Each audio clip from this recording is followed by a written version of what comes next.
Stihl have brought out a new strimmer in their AK battery range. This is the FSA 70R, and it has a really cool feature for changing the heads. I think it's an excellent idea.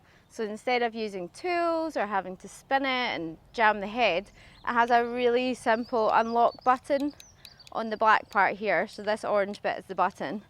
All you do is push that button in and the whole head comes off.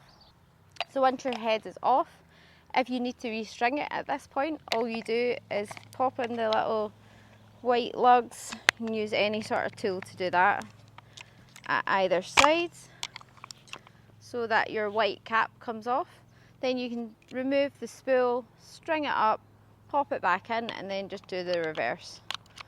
So pop your white cap back on till that's completely secure and clicked in, and then you simply just push it back on, and that's you till your lock button comes back out and you're ready to go.